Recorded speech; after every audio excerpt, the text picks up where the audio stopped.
Oi pessoas, hoje vamos falar sobre as biomoléculas, as moléculas que são essenciais para qualquer tipo de ser vivo. Como o próprio nome já diz, biomoléculas, moléculas importantes para a vida. Essas biomoléculas, pessoas, também conhecidas como macromoléculas, e elas vão estar, como já foi dito, em todos os seres vivos. Seja fazendo funções energéticas, seja fazendo funções estruturais ou funções diversas, como a que a gente vai ver. As biomoléculas, elas têm em comum a presença de certos átomos em suas estruturas. É o que a gente chama de chomps. Acho que você já deve ter ouvido falar. Chomps, que nada mais é do que carbono, hidrogênio, oxigênio, nitrogênio, o P aqui vem de fósforo, e o S de enxofre. É como está lá na tabela periódica. O chomps, ele está assim escrito também porque ele está exatamente na ordem de prioridade dos átomos. Todas essas moléculas, sem nenhuma exceção, vai ter carbono em sua composição, ou seja, nós estamos falando de moléculas orgânicas. E quem são? São os carboidratos, os lipídios, as proteínas e os ácidos nucleicos. Os ácidos nucleicos nós já falamos lá naquela aula sobre núcleo, sobre divisão celular, então hoje a gente vai se ater a essas três primeiras, certo? Começando com os carboidratos. A gente também pode chamar os carboidratos de glicídios, açúcares. Sim, toda vez que uma prova de biologia, que é uma questão de biologia, falar sobre algum açúcar, não necessariamente é aquilo que a gente coloca na comida, não é aquele doce. Aquele ali também é um carboidrato. Mas eu posso chamar, sim, todos os carboidratos, até aqueles que não têm gosto doce, de açúcar. Essas são as biomoléculas em maior abundância nos seres vivos. E elas vão ter função tanto energética, ou seja, elas vão participar de metabolismos energéticos, quanto estruturais. Os metabolismos energéticos aqui eu estou falando tanto da quebra quanto da produção desses carboidratos. A gente pode classificar esses carboidratos de acordo com o número de carbonos que eles têm.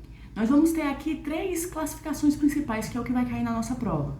Nós temos os monossacarídeos, nós temos os disacarídeos e nós temos os polissacarídeos. Os monossacarídeos é aquilo que a gente chama de carboidratos simples, que são carboidratos que têm de 3 a 7 carbonos. E os monossacarídeos, eles vão ter uma fórmula básica que é CH2ON, ou seja, esse número que está aqui, o N, gente, ele vai poder multiplicar qualquer outro elemento que está aqui. Ou seja, se eu tenho X carbonos e X oxigênios numa molécula, eu vou ter 2X de hidrogênio. Dentro dos monossacarídeos, eu também vou ter uma subdivisão com relação à quantidade desses carbonos. Se forem 3 carbonos a 7 carbonos, eu vou ter nomes diferentes. As pentoses são os carboidratos que têm 5 carbonos. Como exemplo de pentoses, nós temos a ribose, que é o açúcar que eu vou ter lá no RNA, e a desoxirribose, que é o açúcar do DNA. Ou seja, são açúcares, são carboidratos, mas eles fazem parte da estrutura de uma molécula, ou seja, não é energético. É um carboidrato de função estrutural. Quando eu tenho 6 carbonos, eu vou ter uma hexose. As hexoses, elas são muito batidas em prova. Eu tenho 3 hexoses principais. Eu tenho uma glicose, eu tenho uma frutose e a galactose. Todas essas três aqui têm função energética e principalmente, gente, por favor, não esqueçam desse nome, glicose. A glicose que a gente fala tanto nos seres humanos, em todos os tipos de via metabólica que a gente precisa de ATP, a gente precisa quebrar o quê? A gente quebra a glicose para gerar energia, a gente quebra a glicose para gerar ATP. Então a glicose, ela é uma molécula, ela é um carboidrato que vocês têm que ter ela na ponta da língua com relação a carboidratos energéticos. Gente, os disacarídeos são aqueles carboidratos que eu consigo juntando 2 monossacarídeos. Ou seja, eles ainda são simples. Eu só pego 2 monossacarídeos e junto, formando um disacarídeo. Os disacarídeos principais, eles são a formação entre uma glicose mais uma frutose, uma glicose mais uma galactose e uma glicose mais outra glicose, ou seja, quando 2 glicoses se juntam. Quando eu tenho glicose mais frutose, eu vou formar o disacarídeo sacarose, que é aquilo que a gente tem no açúcar. Açúcar é sacarose. A glicose mais a galactose, eu vou ter outro nomezinho muito famoso, que é a lactose. A gente escuta muito aí pessoas com intolerância à lactose, intolerância a um açúcar, a um disacarídeo, que é proveniente principalmente do leite, que é a união da glicose mais a galactose. E nós temos também a maltose, que é essa união de duas glicoses. A maltose, eu acho que vocês já ouviram falar alguma coisa sobre malto, principalmente com relação a cervejas, né? Então a maltose, ela está aí presente, ela é mais energética ainda, ela é um carboidrato ainda mais energético porque ela é a formação de duas glicoses. Com relação aos polissacarídeos, eu não vou ter mais só 2 monossacarídeos, eu vou ter vários, né? Poli vem de muitos, então eu tenho muitos monossacarídeos unidos formando um polissacarídeo. E é por isso que a gente chama os polissacarídeos de carboidratos complexos. Eles são maiores, eles são de maior tempo de quebra. Os polissacarídeos mais batidos nas provas são a celulose, que é aquela que faz parte da parede celular das células vegetais, ou seja, a celulose ela tem função estrutural. Nós temos o amido, que é também de vegetais, só que nessa parte o amido ele é a reserva energética dos vegetais. Quando você come, por exemplo, o milho, você está consumindo amido, o açúcar complexo da planta, dos vegetais. Então, esses dois aqui a gente não vê muito em outros seres que não sejam os vegetais. Nós temos também um exemplo importante de polissacarídeo, a quitina. A quitina que faz parte do exoesqueleto dos crustáceos, ou seja, a quitina é um carboidrato complexo e estrutural. E por último, mas não menos importante, realmente não menos importante, talvez o mais importante, é o glicogênio. Gente, o glicogênio a gente fala muito no metabolismo humano. O glicogênio é a reserva energética dos seres humanos, é a reserva energética de primeira via. O glicogênio nada mais é do que o acúmulo de várias glicoses. E ele fica presente principalmente no fígado e no nosso tecido muscular estriado, aquela musculatura que a gente tem do bíceps e do tríceps. São áreas que quando a gente tem necessidade energética imediata, a gente vai quebrar esses glicogênios. A segunda macromolécula que nós veremos aqui serão os lipídios, aquilo que a gente chama como gordura, no caso dos lipídios de ordem animal, ou óleos, no caso dos lipídios de ordem vegetal. Os lipídios, gente, eles têm como função principal a reserva energética. Quando eu tenho gordura acumulada, eu tenho sim energia acumulada no meu corpo. Essa gordura fica no que a gente chama de adipócitos, as células que acumulam gordura, que formam o tecido adiposo. Isso daqui, principalmente, gente, a gente vê em animais, por exemplo, que hibernam, aqueles animais, por exemplo, o urso. O urso, ele come bastante durante a primavera, ele acumula bastante tecido adiposo, ele acumula gordura, a gente pode acumular bem mais gordura do que o glicogênio, por exemplo. Então ele acumula bastante gordura, que é para ele aguentar o processo de hibernação. Ele vai ficar dormindo daí durante meses e essa gordura que vai liberar a energia necessária para que ele continue sobrevivendo. O tecido adiposo também, a gordura, ela também vai funcionar como isolante térmico. No mesmo caso, imaginemos um urso polar. O urso polar ele não é extremamente peludo, mas ele tem muito tecido adiposo. E a gordura impede que a gente perca calor para o meio, ou seja, a gente consegue manter o nosso corpo com a temperatura ideal. Os lipídios também vão ser muito utilizados aqui como ácidos graxos. Quando a gente come a gordura ela vai ser quebrada dentro do nosso trato digestório em ácido graxo e glicerol. O ácido graxo ele é um monômero do lipídio e ele vai ser usado em várias vias metabólicas, como é o caso, por exemplo, do colesterol. Eu tenho muito no meu corpo o que eu chamo de lipoproteínas, ou seja, proteínas que são vinculadas a lipídios.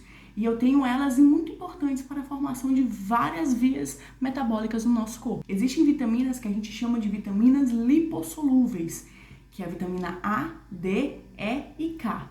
Sem lipídios no nosso corpo, a gente não conseguiria absorver essas 4 vitaminas, ou seja, a gente teria hipovitaminose, mesmo consumindo elas demais. A função estrutural também está presente nos lipídios. Você deve lembrar lá na nossa aula de membrana plasmática, que a nossa membrana plasmática é uma dupla camada de fosfolipídio, ou seja, os lipídios fazem parte das membranas celulares. Olha só a importância.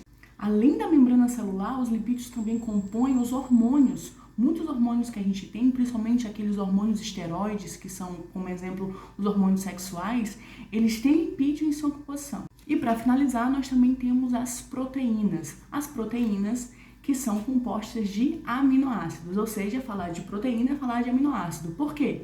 Porque a proteína, gente, ela é um polímero. A proteína é um conjunto de vários monômeros. Que monômero é esse? O aminoácido.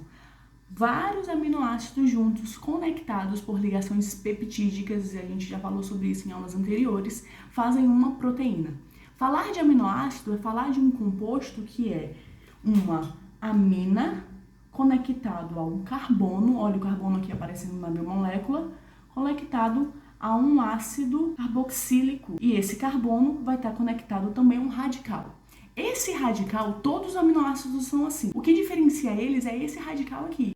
E as proteínas, elas vão ter função, pasmem, estrutural e energética. Energética também. As proteínas podem ser usadas como via energética, só que nos seres humanos, isso é apenas em último caso. A gente só consome proteína no ser humano quando a gente não tem carboidrato e não tem lipídios disponíveis. Estruturalmente falando, no entanto, as proteínas elas têm uma função muito expressiva. As proteínas, gente, elas simplesmente são a maior composição dos nossos tecidos. Elas também são maiores composições de nossas membranas. Existem proteínas de membranas aí. As proteínas, elas também têm função de defesa. Defesa? Sim. Você já ouviu falar com certeza dos anticorpos. Os anticorpos nada mais são do que proteínas. Proteínas responsáveis pela defesa. Proteínas do nosso sistema imune. Nós também temos proteínas na formação dos hormônios, junto com os lipídios, como a gente já tinha dito.